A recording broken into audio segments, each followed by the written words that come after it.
தருமபுரி தொகுதி குறித்து வெளியான அதிர்ச்சி தகவல் என்ன என்பதை குறித்து விரிவாக விவரிக்க இருக்கின்றது இன்றைய காலம்.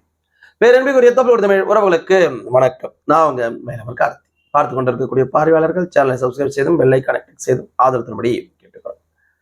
நடந்து முடிந்த மக்களவை தேர்தலில் தமிழ்நாட்டில் 69.7 விழுக்காடு வாக்குப்பதிவாகியிருக்கு. அதிலும் குறிப்பிடும்படியாக தருமபுரியில 81 விழுக்காடு வாக்கு பதிவாகி இருந்துச்சு.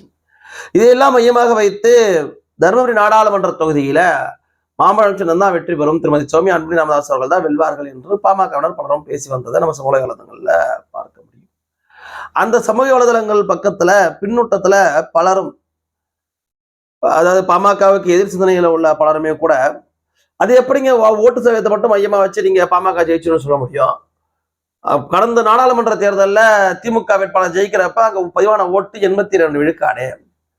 அப்ப 82 விழுக்காடு ஓட்டு பதிவானப்ப பாமக அங்க வெற்றி வாய்ப்பை இழந்திருக்கிற போது 81 விழுக்காடு ஓட்டு பதிவாகிறத மையமாக வச்சு பாமக ஜெயிச்சோன்னு நீங்க எப்படி சொல்ல முடியும் அப்படின்னு கேள்வி எழுப்பியிருந்தாங்க. அந்த பின்னோட்டத்திற்கு நியாயமான முறையில் பதில் சொல்ல நானும் கடமைப்பட்டிருக்கிறேன். அதனால தான் இந்த காணொலியுமே நான் வெளியிடுறோம். வெறுமனே ஓட்டுப்பதிவை மட்டும் மையமாக வைத்து எந்த ஒரு தேர்தல் முடிவும் அமைந்திருவது கிடையாது. இப்ப நம்மளுக்கு கேள்வி எழுப்பின ஒரு நபர்கிட்ட அதே நபர்கிட்ட நம்ம இன்னொன்னு கேட்டுக்கிறது, 82 விழுக்காடு ஓட்டு பதிவானப்ப திமுக வென்றது என்பது உண்மைதான். அதற்கு முந்தைய தேர்தலில் இதே 80 விழுக்காடு ஓட்டு பதிவாகி இருந்துச்சு, அப்ப பாமக வென்றது. பாமக தொடர்ச்சியாக 98, 99, 2004 வெல்லக்கூடிய சூழலையும் ஓட்டு பதிவாக அதிகமாக தான் இருந்திருக்கு. ஆனால் இந்த ஓட்டுப்பதிவு என்பது ஒரு கட்சியுடைய வெற்றியை தீர்மானிக்குமா அப்படி என்றால் அது சூழ்நிலையை பொறுத்து காலத்தை பொறுத்து அமையுமே தவிர அது மட்டுமே தீர்மானிக்காது என்பது நானும் ஏற்றுக்கொள்ளக்கூடிய ஒரு விஷயம். சரி, அப்புறம் எப்படி நீ தானே சொன்ன தருமபுரியில சௌமியா அன்புமணி ராமதாஸ் அவர்கள் தான் ஜெயிப்பாரு நீ தானே சொன்ன, அப்ப எப்படி சொன்ன அப்படின்னா, நாங்கள் களத்தை 4 நாட்கள் பயணப்பட்டிருந்தோம். அந்த 4 நாட்கள்ல ஏதோ பாமக காரன் பார்வையில பார்க்கறது இல்லாம பொதுவான நபர்களுடைய பார்வையில அந்த தொகுதியை அலசி ஆராய்ச்சோம்.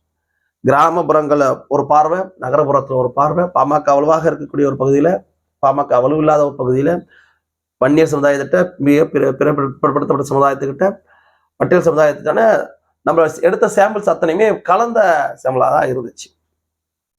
அந்த தொகுதியில நாம கண்ட காட்சிகள், களம் நிலவரங்கள் அத்தனையுமே பாமகவுக்கு சாதகமாக இருந்துச்சு.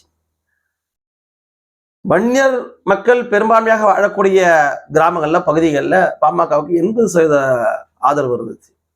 ஆனா நம்ம எப்படி 30,000 வாக்குகள் வித்தியாசத்துல திருமதி சௌமியா அன்புமணி ராமதாஸ் அவர்கள் வெல்வார்னு நம்ம சொல்றோம், 80% ஆதரவு இருக்குன்னா அது எங்கேயோ போடுமே அப்படின்னு பார்த்தோம்னா, பட்டியல் சமுதாய மக்கள் 35 விழுக்காடு ஆதரவு கொடுக்குறாங்க. அதுவுமே மிகப்பெரிய ஆதரவு தானே அப்படின்னு பார்த்தோம் அப்படின்னா, அங்கே ஓட்டு 3ஆக பிரிகின்றது. நகர்ப்புறத்துல இருக்கக்கூடிய ஓட்டுகளை, அந்தந்த இடத்துல இருக்கக்கூடிய ஓட்டுகளை அவரவர்கள் பிரித்து கொள்ளக்கூடிய சூழ்நிலை நமக்கு இந்த வெற்றி வித்தியாசத்தை கொஞ்சம் குறுகிடுச்சோ என்பதுதான் உண்மை. தருமபுரி நகரத்தை பொறுத்த வரைக்கும் மட்டும் அதிமுகவுடைய வேட்பாளர் அந்த தருமபுரி நகரப்பகுதியில் மட்டும் அவர் ஒரு நகர்மன்ற தலைவருக்கு போட்டியிடக்கூடியவர் எப்படியோ பாராளுமன்ற தொகுதிக்கான வேட்பாளராக மாறிட்டார்.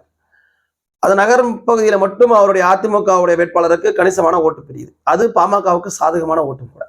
ஏன்னா அதிமுக பிரிக்கக்கூடிய எந்த ஓட்டுமே பாமகவோட ஓட்டு பிரிக்கல, திமுகவோட ஓட்டை தான் பிரிக்கிறாங்க. அது பாமகவுக்கு சாதகம் தான். பாலக்கோடு நகர் பகுதியில, மேட்டூர் நகர் பகுதியில மற்றும் அரூர், ஒகேனக்கல், பெண்ணாகரம் போன்ற பகுதிகளில், அந்த பேரூர் பகுதிகள்லாம் பார்த்தோம்னா அது பாமகவுக்கு ஆதரவான நிலைப்பாடு தான் இருக்கு. 3 பேருமே சம அளவுல தான் ஓட்டுகளை பிரிச்சுக்கூடிய சூழ்நிலை இருக்கு. அதே கடந்த அதிமுகவுடைய ஓட்டு பெருவாரியாக பாமக பக்கம் திரும்பி இருக்கு. அதற்கு காரணம் திமுகவை சேர்ந்தவர்கள் தான். திமுகவுடைய அமைச்சர்கள் அதிமுகவினரை தொடர்பு கொண்டு நீங்க எங்களுக்கு ஓட்டு போடணும்னு கேட்டுக்கொண்டதற்கு முக்கியமான நிர்வாகிகள்லாம் கூட அதுக்கு அடிபணிஞ்சிட்டாங்க அதிமுககாரங்க. ஆனா அடிமட்ட தொண்டர்கள் ஜெயலலிதாவும் எம்ஜிஆர் அவர்களும் திமுகவை தான் கட்சி நடத்திட்டு இருந்தாங்க. திமுக தீயசக்தி திமுக வீட்டுக்கு அனுப்பணும்னு நினைச்சிட்டு இருந்தாங்க. ஆனா நீங்க அதிமுக துறையோட நீங்க திமுக வளர்க்க நினைக்கிறீங்கன்னா மாம்பழத்துக்கு ஓட்டு போட்ட காட்சியும் நம்ம அங்க பார்க்க முடிஞ்சு. சௌமியா அன்புமணி ராமதாஸ் அவர்கள் மிகப்பெரிய பலம் வாய்ந்த வேட்பாளராக அங்க பார்க்கப்படுறாங்க. அவங்க ஒரு முகமாக அறியப்பட்டாங்க. அந்த வேட்பாளர் தான் மிகப்பெரிய அளவிற்கு பாமகவுக்கு அங்க சாதகமாக இருந்தது. வேற எந்த வேட்பாளரை நிறுத்தியிருந்தாலும் அங்கே நமக்கான வாய்ப்புகள் எப்படி இருக்கும்னா அது ஒரு மிகப்பெரிய கேள்விக்குறியா இருக்கும், இழுப்புரிய நிலைமை கூட ஏற்பட்டிருக்கலாம். ஆனால் சௌமியா அன்புமணி ராமதாஸ் அவர்கள் களம் கண்டதுனால அங்க களமே மாறி போயிருந்துச்சு. பெண்களுடைய பெருத்த ஆதரவு அவங்க பக்கம் திரும்ப இருந்துச்சு. அதை தாண்டி அவருடைய மகள்கள் செய்த பிரச்சாரம், இந்த மக்களுடைய குறைகளை கேட்காம அவர்கள் குறைகளை அறிந்து நாங்கள் இதை நிவர்த்தி பண்ணோம்னு அவங்க சொன்னது அந்த தொகுதி மக்கள்கிட்ட பெரும்பாலான ஈர்க்கப்பட்டது. அவர்கள் அவங்க வீட்டில் ஒரு பெண்ணா அவங்கள பார்த்தாங்க. 3 தொகுதிகளில் பெரிய அளவுல லீடிங் நிச்சயமா கிடைக்கும். மேட்டூர், தருமபுரி, பெண்ணாகரத்துல பாமகவுக்கு என்று தனிப்பட்ட அளவுல பெரிய அளவுல லீடிங் கிடைக்கும். பாப்பிரெட்டிப்பட்டிலையும் பாலக்கோடுலையும் குறிப்பிட்ட அளவில் ஆகும். அரூர்ல ஒரு இழுப்படியான நிலைமை தான் இருக்குமே தவிர, ஆனால் ஒட்டுமொத்தமாக பார்க்கக்கூடிய சூழ்நிலையில தருமபுரி நாடாளுமன்ற தொகுதியில பாமக நிச்சயமாக வெல்லும். அது நாங்க இந்த காரணிகள்லாம் வைத்துத்தான் கணக்கிட்டோமே தவிர இந்த ஓட்டு சதவீதத்தை மட்டும் வச்சு கணக்கிடல. ஆனாலும் இந்த ஓட்டு சதவீதம் ஒரு காரணி தான். ஏன்னா இந்த முறை வாக்களித்தவர்கள் பெரும்பான்மையானவர்கள் பாமகவினால் ஆதாயம் அடைந்தவர்கள் வாக்களிச்சிருக்கிறாங்க. போன தடவை 82 விழுக்காடு ஓட்டு பதிவானது என்பது பாமகவை வீழ்த்த வேண்டும் என்று ஒரு சமுதாயத்தை தவறாக வழிநடத்தி அந்த சமுதாயத்தை மூல செலவை செஞ்சு அத்தனை பேரையும் வாக்களிக்க அழைச்சிட்டு வந்தாங்க. அதுல அவங்க வென்று இருந்தாங்க. அதுதான் உண்மை. இந்த முறை அந்த மாதிரியான சூழ்நிலை அங்க அமையல. பாட்டாளி மக்கள் கட்சியினால ஆதாயம் அடைந்தவர்கள், இடஒதுக்கீடு பெற்றவர்கள், வேலைவாய்ப்பை பெற்றவர்கள், கல்வியில உயர்ந்தவர்கள் என அத்தனை பேருமே இந்த முறை வாக்களிக்க வந்திருக்கிறாங்க. இந்த ஓட்டு என்பது நம்ம எப்படி 98, 99, 2004 அதிகப்படியான ஓட்டு வாக்குப்பதிவு என்பது பாமக கை கொடுத்துச்சோ, அதே மாதிரியான அதிகப்படியான வாக்குப்பதிவு இந்த முறை தருமபுரியில மீண்டும் பாமகவுக்கு கை கொடுக்கும். சௌமியா அன்புமணி ராமதாஸ் அவர்கள் எப்படியாக இருந்தாலும் 30,000 வாக்குகளுக்கு மேலாக வெற்றி பெறுவார் என்பது நிதர்சனம், உண்மை.